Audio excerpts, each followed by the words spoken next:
आज के लेक्चर में हम लोग पढ़ेंगे राउल्ट्स लॉ। सॉल्यूशन के लिए राउल्ट्स लॉ क्या है, राउल्ट्स लॉ का क्या कथन है सॉल्यूशन के बारे में। राउल्ट्स लॉ का कथन है this law state that for any solution partial pressure of each component is directly proportional to its mole fraction. Hindi में भी मैं यहाँ पर लिख दिया हूं आपकी सुविधा के लिए, आप इससे भी समझ सकते हैं। इस नियम का कथन है कि प्रत्येक कंपोनेंट का पार्शियल वेपर प्रेशर उस कंपोनेंट के मोल फ्रैक्शन का सीधा समानुपाती होता है। फिर से समझिए, this law state that for any solution partial vapour pressure of each component is directly proportional to its mole fraction. इस नियम का कथन है कि प्रत्येक कंपोनेंट का पार्शियल प्रेशर उस कंपोनेंट के मोल फ्रैक्शन का सीधा समानुपाती होता है। जैसे केस फर्स्ट, जैसे ए सॉल्यूशन हैविंग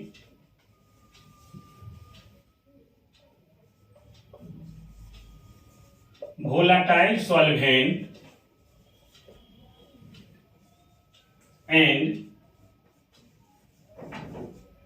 volatile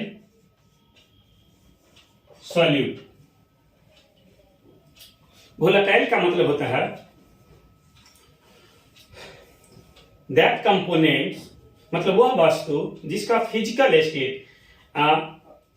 टेम्परेचर के साथ चेंज होते रहता है, मतलब which change their physical state with temperature, is known as volatile components। जैसे वाटर टेम्परेचर के साथ साथ कभी लिक्विड फॉर्म में रहता है, वही वाटर कभी सॉलिड फॉर्म में चला जाता है और वही कभी गैस फॉर्म में भी चला जाता है। इस कंपोनेंट ऐसे वस्तु को हम लोग बोलते हैं वोलाटाइल, जो अपना रूप बदलते रहता है, वातावरण के साथ अपने रूप को बदलते रहता है। तो वैसा सॉल्यूशन के लिए हम लोग राउल्ट्स लॉ पढ़ें। ए solution having volatile solvent and volatile solute. मान लेते हैं ए सॉल्वेंट है एंड बी सॉल्यूट है। कोई सॉल्यूशन है जिसमें ए सॉल्वेंट है और बी सॉल्यूट है और दोनों वोलेटाइल है।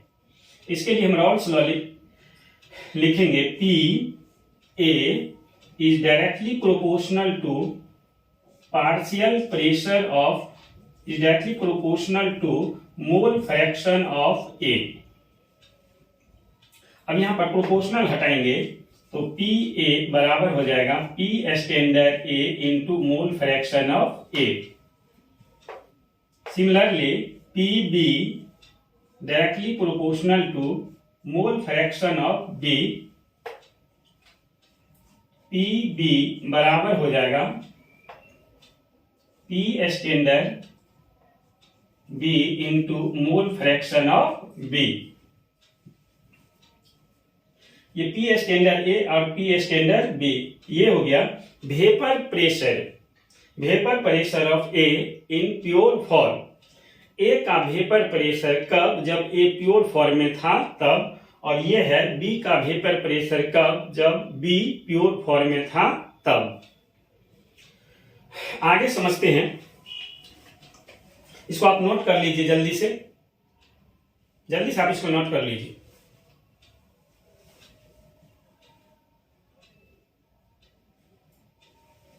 ओके, उम्मीद करता हूं इसको आप नोट कर लिए होंगे। राइट नाउ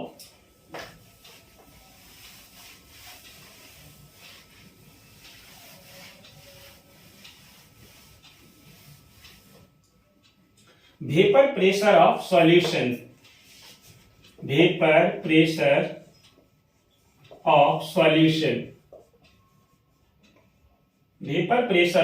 सॉल्यूशन, को हम लोग PS से डिनोट करते हैं।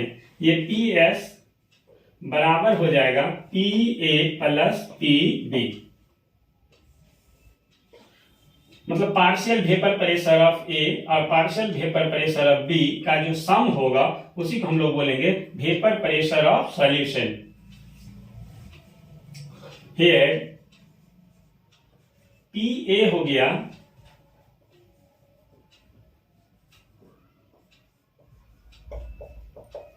Partial vapour pressure of A, P B हो गया partial vapour pressure of B, P A standard हो गया vapour pressure of A in pure form, P B standard हो गया vapour pressure of B in pure form.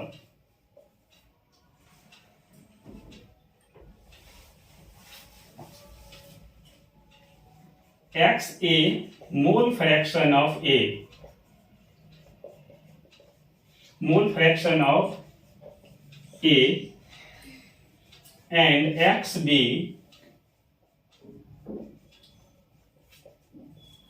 Mole fraction of B.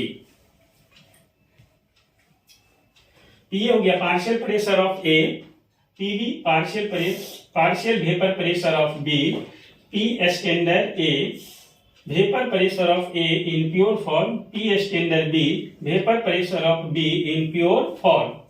X A mole fraction of A and X B mole fraction of B.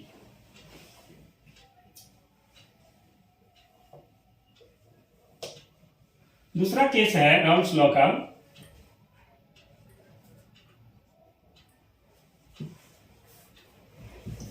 A solution having volatile solvent A and non-volatile solute B। इसके लिए हो जाएगा क्योंकि A volatile है और B non volatile है।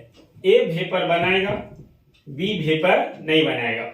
ए का partial pressure होगा, बी का पार्शियल प्रेशर नहीं होगा। तो इसीलिए हम ए के लिए ही राउल्स लॉ लिखेंगे, सिर्फ ए कंपोनेंट्स के लिए हम राउल्स लॉ लिखेंगे।